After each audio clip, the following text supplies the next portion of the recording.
a hablar la siguiente intervención, que corre a cargo de Ana Galdámez.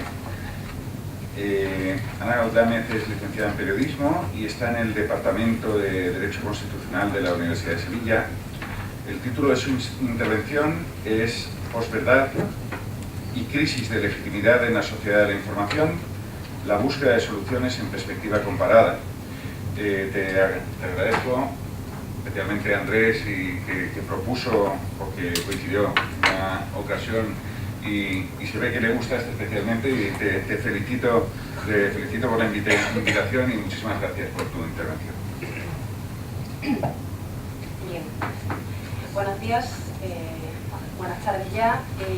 Gracias, por supuesto, a la Universidad de Valencia, a los organizadores, a Lorenzo, a Andrés especialmente por la invitación, y también a Jorge por toda la gestión y coordinación del evento. El cambio de orden de las ponencias a mí no me resulta en ningún caso ningún tipo de contratiempo, pero creo que tampoco va a resultar en cuanto a contenido algo negativo, porque precisamente las cuestiones que voy a tratar enlazan muy bien con lo que ha expresado Dolors a lo largo de su ponencia, y creo que encaja también perfectamente. Como decía, agradezco por supuesto la invitación. Es un honor para mí participar en esta mesa, en este foro de debate, pues compartiendo opiniones con profesores e investigadores de la talla de los que aquí participan. Yo he venido dispuesta a aprender muchísimo, a empaparme como una esponja de todo lo que aquí se diga, y estoy segura de que mañana cogeré el AVE de vuelta a Sevilla pues cargada de notas y de reflexiones valiosísimas que me servirán seguro para el futuro de mi investigación. Y ya les adelanto que el tema que estamos tratando aquí a mí personalmente me apasiona, y puede ser porque en él se vinculan las dos disciplinas en las que me he formado y en las que continúo haciéndolo cada día como periodista y también como jurista. Es un tema que me apasiona y que, como ya se ha dicho, es complejo, muy complejo diría, atravesado por múltiples aristas, y yo pues desde esa posición que ya les digo que es fundamentalmente de aprendizaje me dispongo a abordarlo sobre todo con prudencia y con muchísima humildad. Hace unos días leía varios titulares llamativos en prensa. Uno de ellos hablaba sobre el nuevo gobierno en la Junta de Andalucía, y se decía que tenía la intención de suprimir el servicio de emergencias del 061. También leía, por ejemplo, un tuit atribuido a una militante de Izquierda Unida, evidentemente de ideología feminista, y se le atribuía la reclamación de la aprobación de una ley que permitiese el aborto en cualquier momento, sin límite temporal, durante los 9 meses de gestación, incluso la posibilidad de quitar la vida a bebés recién nacidos si así lo solicitaba la madre. También hemos visto circular imágenes retocadas, imágenes, por ejemplo, en las que hemos visto a Pablo Iglesias participando en una cacería, o a Santiago Abascal besando la tumba de Franco en el Valle de los Caídos. Son evidentemente montajes y afirmaciones falsas que sin embargo se difunden y se hacen virales, contenidos que se transmiten y se utilizan como instrumento de manipulación. Sin embargo, esto es algo que ya se hacía. Los bulos, como también se ha dicho en la mesa anterior, han existido siempre, y el mejor ejemplo creo que lo tenemos en el mito de la caverna de Platón, que nos hablaba pues de una realidad de la que solamente vemos su sombra. También leyendo sobre esta cuestión, que yo creo que es pues el clásico problema de la mentira en la información, he dado con el que se llamó Gabinete de Falsos Países en la Francia del rey Luis XIV. Escribe sobre ello Álvaro Cunqueiro en su obra Viajes imaginarios y reales. Este gabinete de falsos países no era más que un grupo de señores que se dedicaban a escribir relatos que situaban en lugares fantásticos, imaginarios, pues que habitualmente ubicaban en África. Los relatos incluían una descripción del lugar y un inventario de riquezas, de bondades que estaban esperando ser conquistadas. Una vez que ese relato se difundía, se constituía una compañía comercial, que se dedicaba a buscar financiación para sufragar el gasto de ese viaje. Bien, pues estas compañías comerciales fueron fundamentalmente las que desarrollaron la colonización francesa en el continente africano. Y esto no es más que un ejemplo de fantasía, de invención como fuente de financiación. ¿Dónde está entonces la novedad? Y esto es algo que también hemos mencionado en las intervenciones anteriores. Pues la actualidad del problema se explica a partir de nuestro contexto. El término se ha puesto de moda, las fake news, de las que empezamos a oír hablar, pues prácticamente a partir de la última campaña de las elecciones presidenciales americanas, se han colado en nuestro lenguaje cotidiano y se han situado en el centro del debate, no solo en nuestro entorno más inmediato, sino también en el contexto internacional y en la agenda europea. Se ha dicho que vivimos en la era de la posverdad, esto es, pues, que se ha generalizado una actitud de resistencia emocional ante los hechos y pruebas objetivas, y esto quiere decir pues, que la emoción se impone en la interpretación de la realidad y también en el proceso de construcción de la opinión pública, permitiendo que las noticias falsas viajen por las redes, empapando nuestro imaginario, el imaginario de nuestra cultura política y llevándonos a un escenario en el que la verdad pasa a convertirse en un hecho posterior a la noticia. Vivimos en una época de transformaciones constantes y aceleradas, casi sin darnos cuenta estamos siendo testigos y al mismo tiempo protagonistas pues, de un cambio de paradigma en el modelo de consumo de la información. Un cambio de paradigma que puede llegar incluso a poner en cuestión la legitimidad de las instituciones y del propio sistema democrático. Como es sabido, la libertad de información se configura en los sistemas occidentales como un elemento esencial de la democracia, es garantía básica para crear y mantener esa opinión pública libre que a su vez es presupuesto necesario en todo proceso de legitimación. Sin embargo, en la actual sociedad de la información, los canales de difusión masiva aportan cada día mayor visibilidad a los mensajes, multiplicando su alcance de forma exponencial, de tal manera que podemos transmitir mensajes que se expanden a escala global sin filtros previos que nos permitan depurar su origen y su naturaleza. Y digo actual sociedad de la información porque Internet tampoco es algo nuevo, nos acompaña ya desde los años 90 y los estudios doctrinales sobre sus efectos tampoco son una novedad, son numerosos y conocidos. Podemos transmitir a golpe de clic mensajes e informaciones que inevitablemente influyen, como digo, en el debate público, y estas informaciones y estas opiniones que se transmiten no son inocuas, calan empapando el traje del que se dice la sociedad, por mucho que ésta pretenda cubrirse con el mejor de los impermeables. El espacio público se amplía, tiende a la inclusión de cualquier ciudadano que tenga acceso a las nuevas tecnologías, que en un principio pues, probablemente no era mayoritario, pero que en los últimos años pues, sí que alcanza a una gran parte de la población. Y al mismo tiempo que este espacio público se amplía, se va limitando a las parcelas de privacidad que cada día se ven más reducidas. Se multiplican plataformas de información y dice el profesor Boris Palov que al mismo tiempo, en paralelo, van apareciendo nuevos riesgos que están vinculados a esta capacidad de comunicación y de interrelación masiva entre los sujetos que permiten transmitir mensajes que se graban en la memoria colectiva y en el archivo digital de los servidores. Todos tenemos aquí nuestro teléfono móvil, podemos transmitir mensajes con simplemente pulsar la yema del dedo y tocar la pantalla, un mensaje que llega a cualquier punto del planeta. Tenemos grupos de WhatsApp que compartimos con conocidos, con amigos, a través de los cuales nos llegan titulares que muchas veces no desplegamos, tendemos, o tiende gran parte de la ciudadanía a no desplegar, a no leer más allá del contenido de la noticia. Es cierto que esto también forma parte de la propia madurez, de la propia conciencia que tiene que tener el ciudadano, pero es algo que está pasando. Y por eso decía también que ha cambiado el paradigma y el modelo de consumo de la información, porque antes éramos los ciudadanos los que íbamos a buscar la información, acudíamos al kiosco, comprábamos un periódico y pasábamos las páginas leyendo las noticias en mayor o menor profundidad, pero en general pues tendríamos a leerla y a buscar la información. Ahora no, ahora es la información la que llega hacia nosotros en forma de bombardeo de titulares que podemos ver, pues, como digo, a través de estos grupos de WhatsApp, a través de la página de Facebook, simplemente deslizando el dedo hacia arriba y viendo pasar esos titulares en los que muchas veces no nos preocupamos, o no se preocupan los ciudadanos, por profundizar. Y ya no solo por buscar el origen de esa noticia y por saber quién la ha publicado, quién la ha escrito o quién la ha compartido, sino que simplemente, pues muchas veces tienden a quedarse simplemente con ese titular llamativo, ese titular impactante que se propaga a gran velocidad. Por tanto, un bombardeo de titulares y de informaciones breves, rápidas y fugaces. Pero no solo queda ahí la cuestión, también hay tutoriales en internet que nos enseñan a manipular vídeos. hace unos días circulaba en internet un vídeo de la actriz Jennifer Lawrence en una rueda de prensa a la que le habían colocado la cara de otro actor. Y el vídeo no se notaba prácticamente la manipulación, era un vídeo magnífico desde el punto de vista técnico. Y sin embargo circulaba. Este nuevo tipo de contenido se llama deepfake. Y bueno, pues también es una nueva tendencia, un nuevo tipo de formato, y que además los ciudadanos tienen a su alcance la posibilidad de realizarlo, porque es prácticamente sencillo y además pues a través de un tutorial nos enseñan a hacerlo.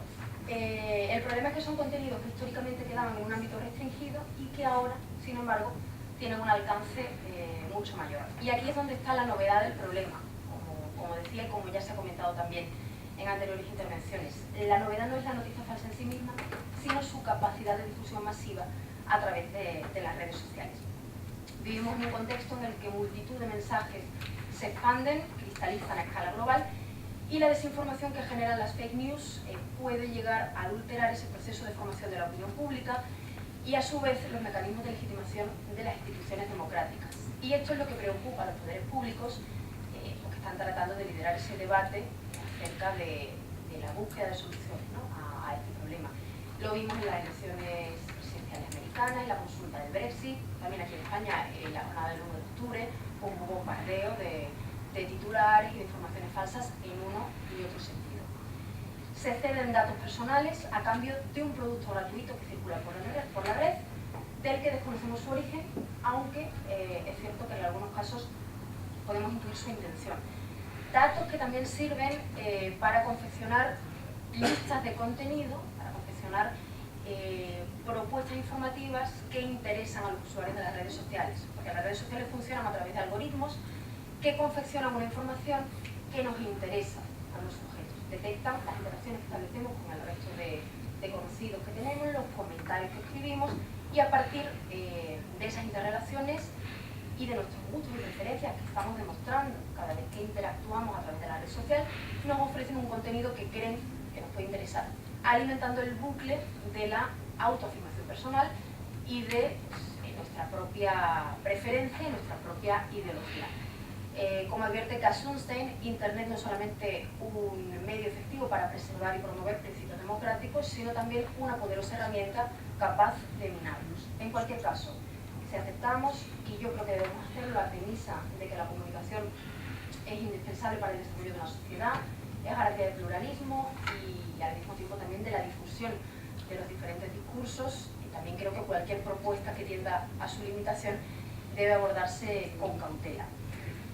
Con la suma de estos elementos se configura uno de los principales problemas democráticos, no el único, evidentemente, pero sí un problema que merece ser abordado, que merece ser tratado, y que se sitúa pues, en el centro de los nuevos retos jurídicos. Nos obliga, cuanto menos, a reformular conceptos aprendidos a la hora de disciplinar la comunicación en el entorno digital.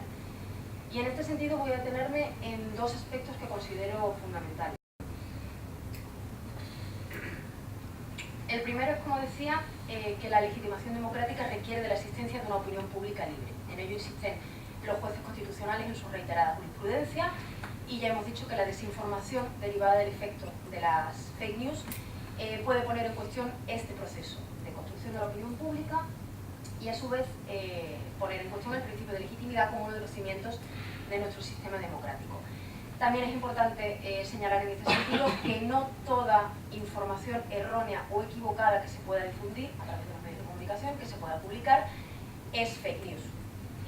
Esto también se está haciendo, y igual de peligroso es el escenario previamente descrito como la equiparación, que puede llegar a ser incluso maliciosa, de ambos términos. Es decir, una información puede ser equivocada, puede ser errónea, y no por ello deja de estar amparada por el derecho a la libertad de información, que evidentemente ampara la libertad de información y el trabajo periodístico y de contraste que una información tiene detrás. Un trabajo periodístico que en algunos casos puede ser equivocado, puede ser erróneo. Y sin embargo esto lo estamos viendo en diferentes contextos y también es un instrumento de manipulación. Lo hemos leído en tweets del presidente norteamericano, de Donald Trump, que llama fake news pues, a toda información que simplemente le resulta incómoda. De esa manera pues, trata de desprestigiarla. Y también lo hemos oído de voces de políticos que tenemos más cerca, utilizando el concepto de moda como escudo protector frente al ruido generado por distintas informaciones que se han publicado. Y decíamos que son dos motivos. El segundo es que creo que la comprensión jurídica clásica de esta libertad, y por tanto de sus límites, ha quedado obsoleta. El artículo 20 de la Constitución, como todos saben, reconoce el derecho de que son titulares todos los ciudadanos a emitir libremente información veraz a través de cualquier medio de difusión. Sin embargo, creo que la delimitación de su contenido toma como referente a periodistas profesionales que ejercen la comunicación y medios de comunicación convencionales que en el escenario actual han perdido el monopolio de la construcción del discurso. Como todos saben, el límite que se impone no es la verdad, sino la veracidad, que es el concepto jurídico que se utiliza para definir pues, esa diligencia debida que se exige al periodista que elabora la información. Sin embargo, también este concepto jurídico de veracidad toma como referente a unos profesionales del periodismo, unos medios de comunicación convencionales, que, como digo, han perdido el monopolio de ese discurso. Actualmente, pues, cualquier ciudadano que tenga un teléfono móvil puede escribir un tuit, puede difundirlo, esto se retuitea, se multiplica y se hace viral. Y los conceptos jurídicos que utilizamos creo que no se ajustan o no están pensando en esa nueva realidad. Y en este sentido creo que sí es importante, partiendo de la necesaria aclaración conceptual que comentábamos también en la mesa anterior, es necesario acotar conceptos jurídicos manejables que nos permitan abordar posteriormente ese debate doctrinal y ese debate jurídico, pero creo que es necesario reformular este tipo de conceptos aprendidos y adaptarlos al nuevo entorno digital. En este sentido creo que es importante que no solo nos centremos en la dimensión del derecho a transmitir información veraz, sino también en esa otra perspectiva que es la del derecho a recibir información veraz. Entendiendo este derecho tanto como fundamento para una reformulación de los límites que se aplican a la libertad de información, como fundamento para una reformulación de ese propio concepto jurídico de veracidad de la información. ¿Con qué alcance? Bueno, pues es algo que habrá que estudiar, que habrá que determinar, que dejo abierto como propuesta y como, evidentemente, pues hilo de estudio y de futuras investigaciones.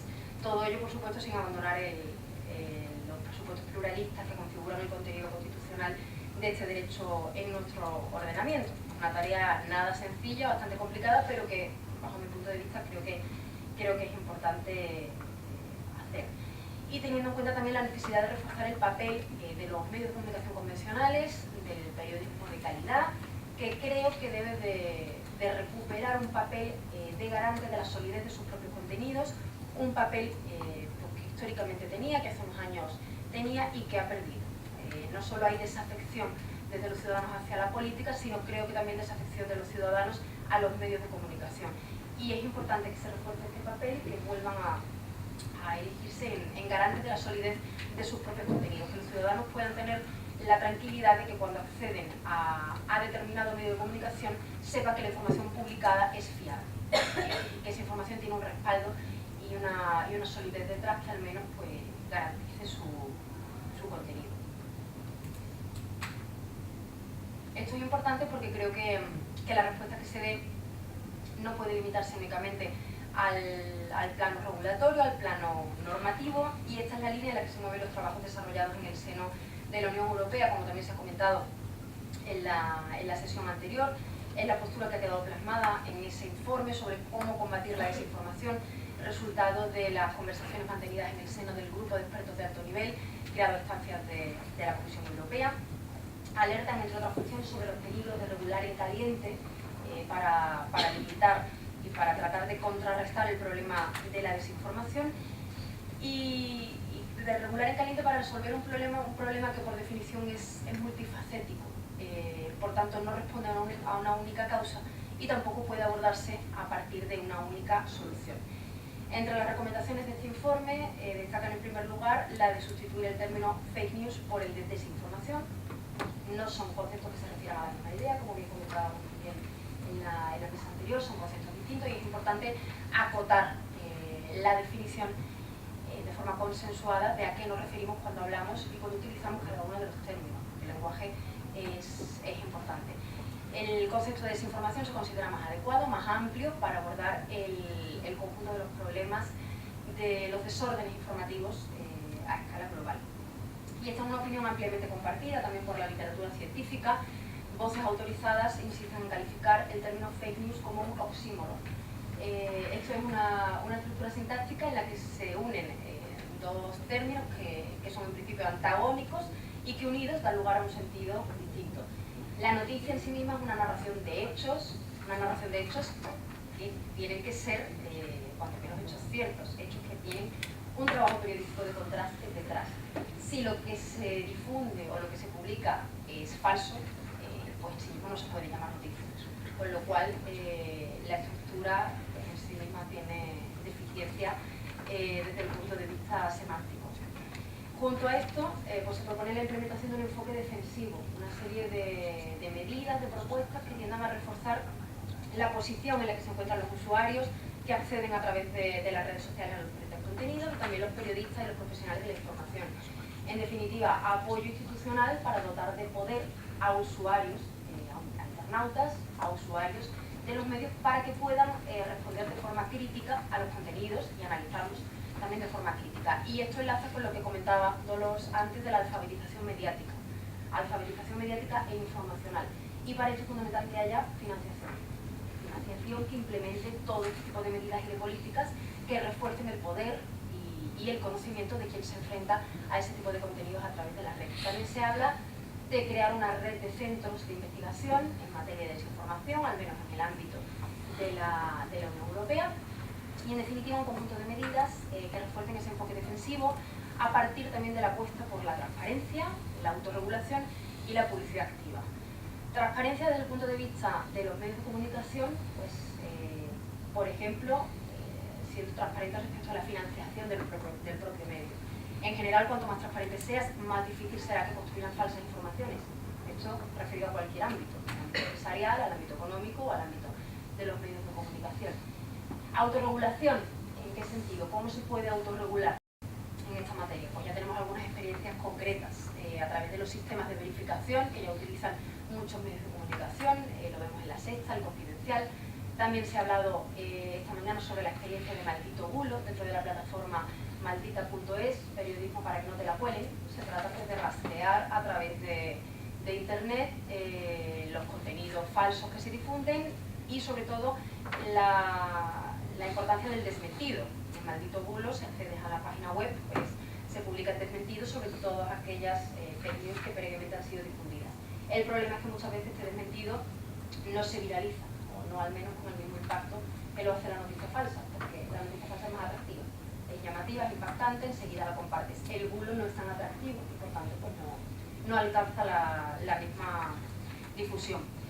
En el plano tecnológico hemos hablado también de los algoritmos que por un lado utilizan las redes sociales para filtrar esa información que nos muestran, no solo la información, también para enseñarnos publicaciones de determinados contactos y no de otros, porque muchas veces solemos ver pues, muchas informaciones publicadas de un mismo contacto y sin embargo tenemos amigos en Facebook de quienes no vemos nada, porque Facebook no nos lo muestra.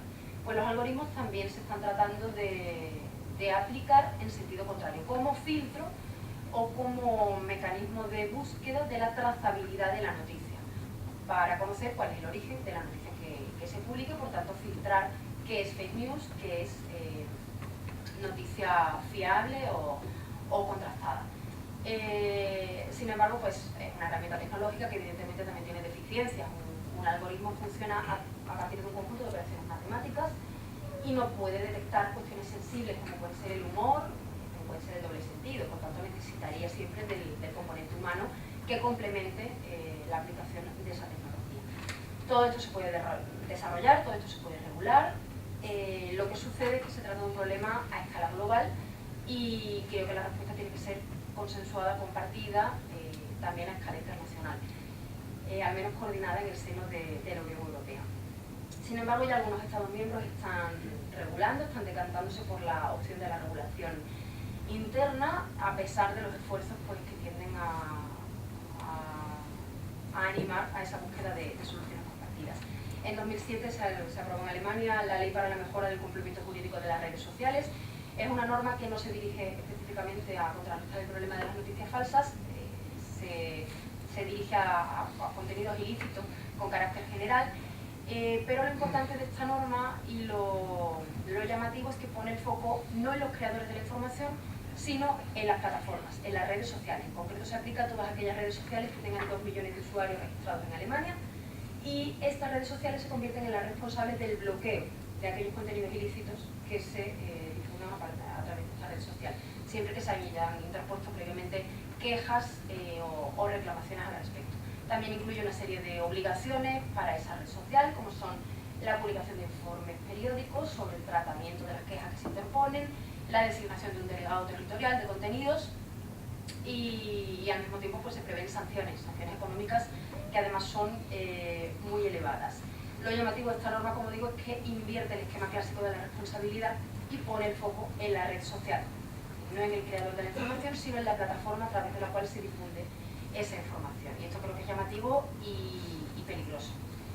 El otro ejemplo lo tenemos en Francia. Las recientes leyes que se aprobaron en el mes de diciembre son una ley orgánica y una ley ordinaria, leyes contra la manipulación de la información. Estas sí dirigidas a contrarrestar el problema concreto de la difusión de fake news en periodos electorales, y ya hemos hablado de ello esta mañana. Su aplicación está limitada a los 3 meses previos a cada cita con las urnas, y se trata del bloqueo, a partir de una decisión judicial, de ciertos contenidos que tienen que ser contenidos creados expresamente con la intención de manipular y de influir, como bien decía Miguel, en un contexto electoral concreto y en una cita con las urnas concreta.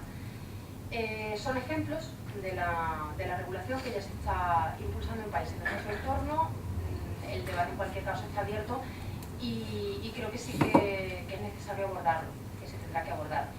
Bajo mi punto de vista, desde la necesidad de despuntar tópicos, los bulos, como decía al inicio, han existido siempre, no son una novedad. Creo que el problema de la posverdad no es más que la versión 2.0 del clásico problema de la mentira y la información, solo que con una difusión masiva a través de las redes sociales, a través de la que Manuel Castells ya definió como la sociedad red.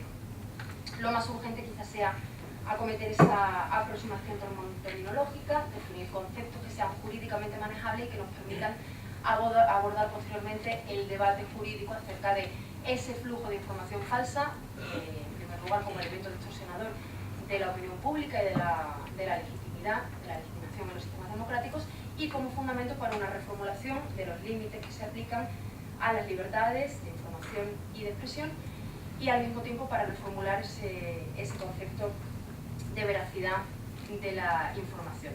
Todo ello sin olvidar la necesidad de impulsar un periodismo de calidad, de reforzar el papel de los medios de comunicación convencionales y de reforzar ese tipo de mecanismos, de medidas defensivas que doten de poder a usuarios, a internautas, también a periodistas, a la hora de enfrentarse a los contenidos digitales. Y termino con las palabras del filósofo británico Julian Baggini: vivimos en burbujas en las que la mentira se disfraza de verdad.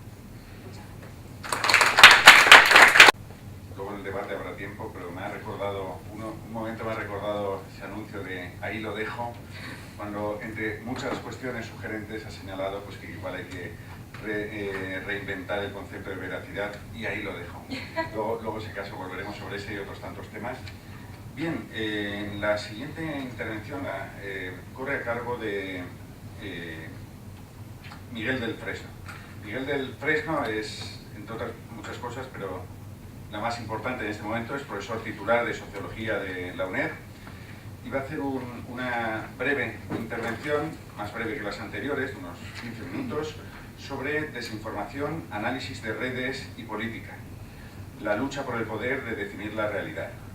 Bien, debo decir que el que tenga un tiempo más breve no es ni mucho menos por la diferencia de trato, sino porque tuve la ocasión de coincidir, de contactar con Miguel del Fresno, que va a coeditar en 2 meses un número monográfico sobre desinformación en una de las revistas más prestigiosas que existen en España, que es El Profesional de la Información. Aparte, pues ya tiene varias publicaciones sobre la materia, y el resto de cosas que ha hecho nos las va a contar ahora. Pero habiendo ya cerrado el programa de las ponencias, pues me vi casi obligado no solo de invitarle, sino de decirle: mira, vamos a hacerte un hueco, porque para mí es un lujo tener. Luego caímos en que nos habíamos encontrado en algunas actividades sobre algoritmos, etcétera, anteriormente, y bueno, como dice la película, espero que sea el inicio de una gran amistad académica, porque a los juristas nos interesa, como hemos visto, pues nos interesa refrescarnos con expertos que nos hagan ver un poco de qué es lo que estamos hablando. Sin más y sin menos, no te robo ni un minuto más en la intervención, solo agradeciéndote tu presencia estos 2 días aquí. Muchas gracias.